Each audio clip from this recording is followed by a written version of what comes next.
Salam damai sejahtera saudara-saudaraku yang terkasih, pencinta firman Tuhan. Berjumpa kembali dengan Bible Learning with Father Joseph edisi khusus. Sekarang ini sudah berada bersama saya seorang frater, namanya Frater Bondika.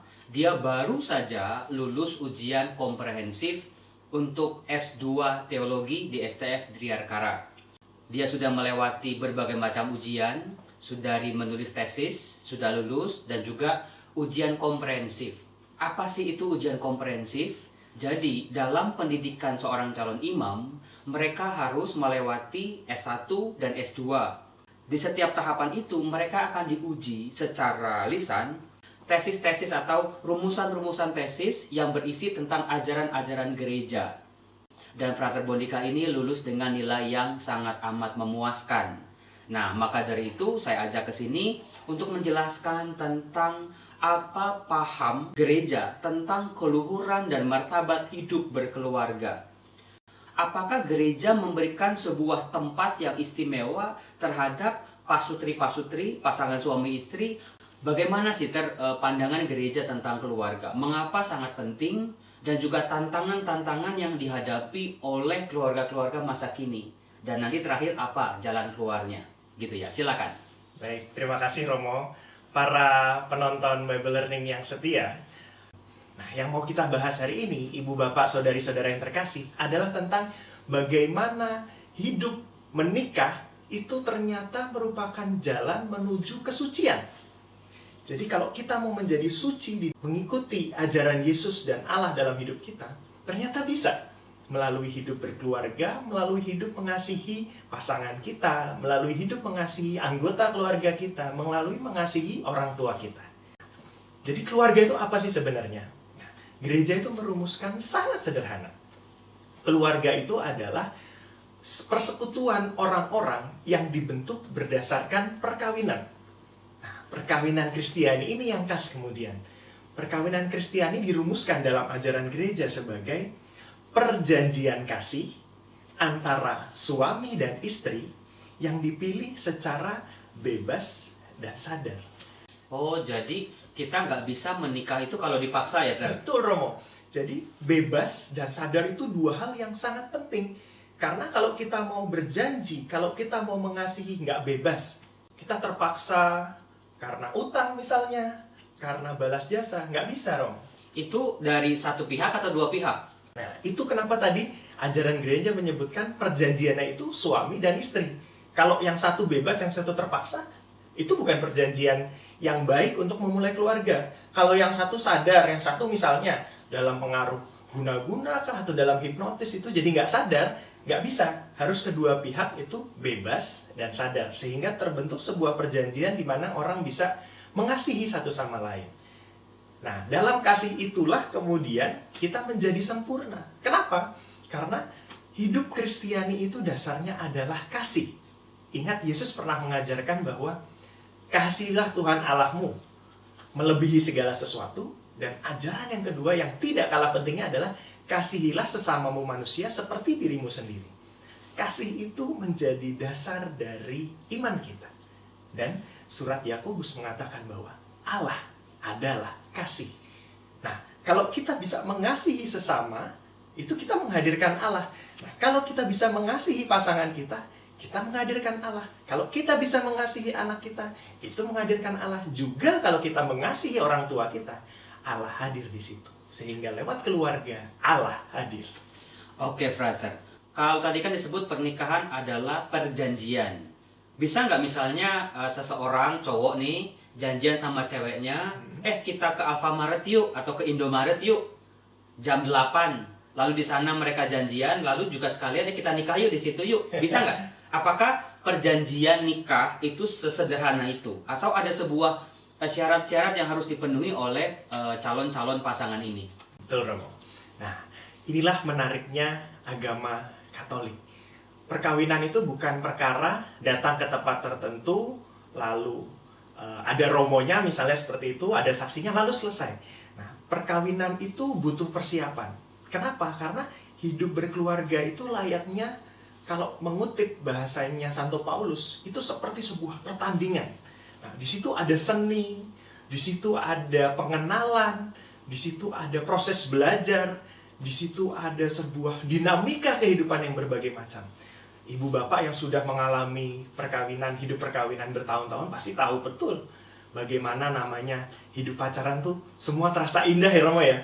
Bagaimana hidup pas masih kenal, masih romantis-romantisnya gitu kan. Gunung pun kan ku daki, laut kan ku seberangi. Kalau sudah menikah 1 tahun, 3 tahun, 5 tahun, 10 tahun, mulai itu kita tahu, oh iya ternyata pasanganku kalau tidur ngorok. Oh ternyata pasanganku kalau lupa mandi tuh baunya ya ampun, nggak tahan gitu. Nah, itu kenapa dalam perkawinan Katolik kita mengenal yang namanya kursus persiapan perkawinan. Atau sekarang istilahnya baru kalau di Keuskupan Agung Jakarta, yaitu membangun rumah tangga atau MRT. Tujuannya apa? Sederhana, supaya kita sungguh siap, sungguh sadar, dan sungguh bebas, sehingga yang namanya perjanjian tadi itu benar-benar kita melakukannya dengan setulus hati, dengan kepenuhan hati. Nah, ini penting nih untuk para calon-calon yang mau menikah. Kalau giliran cari gaun pengantin, semangat. Ketika giliran cari gedung, semangat. Cari catering juga semangat. Giliran ikut MRT, kursus persiapan pernikahan, itu kayak setengah jiwa, kayak dipaksa-paksa. Padahal itu yang penting, saudara-saudara terkasih. Gedung yang bagus, dekorasi yang bagus, baju pengantin yang bagus hanya berakit di figura-figura foto di rumah. Oh bagus ya, tetapi dalam pernikahan justru butuh persiapan secara mental, secara penuh kesadaran dan juga kehendak untuk menyerahkan diri. Nah, frater, di sini nih ada satu keprihatinan gereja Katolik akhir-akhir ini di mana yang namanya tantangan hidup keluarga, lembaga keluarga, akhir-akhir ini memperoleh banyak sekali hambatan, baik dari sosio, budaya, maupun ideologi. Terus bagaimana? Apakah gereja menyerah begitu saja? Ya udah kalau mau nikah, nikah deh. Apalagi akhir-akhir ini banyak sekali semakin meningkat angka perceraian. Bagaimana frater bisa menjelaskan hal itu? Ya, betul Romo. Itu sesuatu yang kita harus sangat hati-hati. Itu sesuatu yang harus sangat kita sadari. Dan saudari-saudara, ibu bapak yang terkasih, Paus Fransiskus sudah ternyata mengantisipasi hal-hal itu. Beliau mengeluarkan sebuah dokumen dengan judul Amoris Laetitia. Pelan-pelan, Amoris Laetitia. Laetitia. Artinya apa? Artinya adalah kebahagiaan kasih, sukacita kasih. Nah, dalam dokumen itu, Paus Fransiskus mengatakan bahwa betul, sekarang yang namanya keluarga, yang namanya perkawinan, dalam tanda kutip sedang terancam. Nah, ancaman apa? Paling sederhana, itu Paus Fransiskus menyebut dengan istilah budaya kesementaraan. Oh, jadi bukan sekedar instan ya, tapi Iya. ya sementara. Ya kalau orang menikah kita lihat 3 tahun atau 3 bulan bahkan. Betul, iya. Ya kalau suka lanjutin, kalau cocok lanjutin, kalau enggak ya say goodbye, begitu maksudnya. Nah, itu pengaruhnya dari mana, Romo?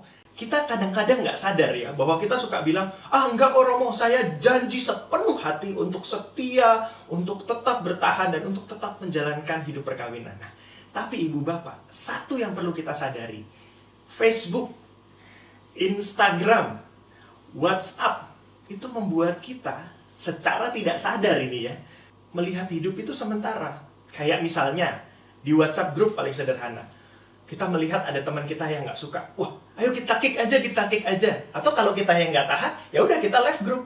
Budaya membuang. Betul, Romo. Suka ambil, nggak suka buang. Nah, Iya. itu masyarakat zaman sekarang yang menjadi keprihatinan Bapak Paus. Dan sayangnya mulai mempengaruhi relasi hidup suami istri dan keluarga. Betul. Yang namanya suami istri nggak bisa. Oh, hari ini karena dia sedang berbuat baik, aku mau menjadi suami dia. Oh, hari ini dia berlakunya jelek. Nggak mau Hari ini cerai, besok nikah lagi. Nggak bisa gitu. Karena perkawinan Kristiani itu menjunjung tinggi sebuah prinsip yang banyak diakui orang itu istimewa, yaitu perkawinan sekali seumur hidup. Aduh, itu pasti para pemirsa Bible Learning, Romo atau frater nggak tahu aja, jalaninnya itu berat luar biasa. Tetapi, meskipun tantangan terhadap ikatan perkawinan suci dalam gereja Katolik, gereja tetap optimis. Betul, Romo. Tetap yakin bahwa yang namanya lembaga keluarga, lembaga pernikahan menjadi pintu masuk menuju kesucian.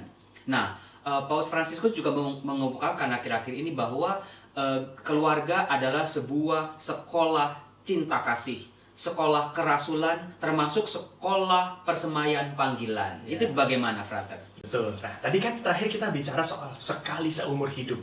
Nah, saya itu punya cerita, Romo ya. Jadi ada seorang muda dari agama lain kebetulan, itu sharing kepada saya. Wah, kalau di Katolik itu ternyata indah ya hidup keluarga dan hidup perkawinan. Kenapa sih indah gitu saya tanya. Ternyata untuk saudari-saudara kita yang punya pemahaman berbeda tentang keluarga, hidup menikah sekali seumur hidup itu merupakan suatu yang istimewa. Karena yang kita mencintai orang tuh ya total. Kita nggak berpindah-pindah, kita tidak ada godaan untuk terbagi dan sebagainya gitu. Nah, itulah kenapa keluarga itu menjadi sekolah tadi kalau kata Paus Fransiskus. Ada ujiannya, Ada bukan? ada latihannya, tapi ada PR-nya, ada rasa malesnya juga, Betul, ada rasa capeknya juga. Namanya sekolah itu ya kompleks semuanya. Iya, semua kita alami. Dan yang terpenting, siapa sih yang belajar kalau di sekolah keluarga? Nah, yang belajar itu ya suami belajar mengenal istri, istri belajar mengenal suami, dan yang terpenting, anak-anak tuh lihat loh, kalau misalnya bapak ibunya rukun, anak-anak tuh lihat loh, kalau papa mamanya tuh saling mengasihi. Oh, aku kelak kalau hidup berkeluarga, mau mengasihi seperti ini. Jadi tanpa sadar, kalau tadi saya bilang bahwa lewat kasih Allah hadir, ketika bapak dan ibu, papa dan mama, suami istri itu mau berjuang, oke, saya tahu, saya punya kelemahan, pasangan saya juga punya kelemahan. Tapi di atas segala kelemahan itu, saya mau lebih. Tuhan memampukan kita untuk lebih, untuk bisa mencintai, mengampuni, memberi pengertian. Nah, sehingga anak-anak kita lihat bahwa, oh, papa mamaku mencintai. Oh, bapak ibuku saling menyayangi. Sehingga seorang anak tuh terpanggil, nanti aku besar, aku mau deh mencintai. Nah, Romo, menariknya bahwa mencintai itu ternyata dalam hidup gereja, gak cuma lewat keluarga. Ada juga mencintai lebih banyak orang. Kasih yang lebih universal, yaitu apa? Mencintai gereja. Paling sederhana, wah, aku melihat orang tuaku mengasihi orang lain. Seorang anak kemudian berpikir, aku mau menjadi Miss Dinar. Kemudian ketika Miss Dinar melihat bahwa, oh, ternyata Romo juga mencintai. Menjadi suster juga mencintai. Mencintai umat lewat karya, mencintai umat lewat pelayanan. Sehingga dari cinta yang sederhana, dari cinta yang sehari-hari dalam keluarga, seorang anak kemudian bisa berpikir, wah, mungkin Tuhan memanggilku untuk cinta yang lebih besar. Mungkin aku dipanggil Tuhan untuk cinta yang lebih luas. Sehingga dari belajar mencintai sederhana, menjadi belajar mencintai lebih luas. Dan disitulah seorang anak mengenal namanya panggilan Tuhan, menjadi imam, menjadi bruder, menjadi suster. Seperti Yesus saja, Ibu Bapak. Yesus mengatakan, kasih yang sempurna adalah ketika dia bisa mengorbankan nyawanya untuk sahabat-sahabatnya. Pengorbanan itulah kemudian yang dihidupi, pengorbanan di keluarga, pengorbanan menjadi imam, pengorbanan menjadi bruder, dan juga pengorbanan sebagai suster. Gitu. Baik, Frater, terima kasih. Jadi dari kata-kata Frater kita bisa belajar banyak hal. Yang pertama, keluarga sebagai sekolah kasih, sekolah kerasulan, sekolah panggilan. Di situ kita bisa saling belajar. Kadang-kadang jadi guru, kadang-kadang juga jadi murid. Dan juga bukan hanya sekedar tahu banyak hal tentang hal-hal yang teori, tetapi juga soal praktek. Apalah artinya semua teori tentang cinta kita ketahui, tetapi kita tidak melakukan tindakan kasih dalam kehidupan sehari-hari. Lalu yang ketiga tadi, bahwa panggilan hidup keluarga diterima oleh ibu, bapak, suami, istri, dan anak-anak dan orang tua, diterima dari Yesus sendiri. Betul. Itu sebuah kekuatan baru. Anda semua disatukan dalam relasi keluarga, bukan karena cinta Anda sendiri kepada pasangan, tetapi di balik relasi itu ada Allah yang mengikat dan menyatukan. Kalau Allah sudah mengikat dan menyatukan, pasti Allah jugalah yang memampukan pasangan suami istri, anak dan orang tua untuk menjalani panggilan itu sampai akhir. Terima kasih Frater Bondi, luar biasa kan? Anda harus bangga karena kita punya calon-calon imam yang hebat. Pasti Frater Bondi ini kalau jadi imam jauh lebih hebat dari saya pasti. Kita doakan terus ya.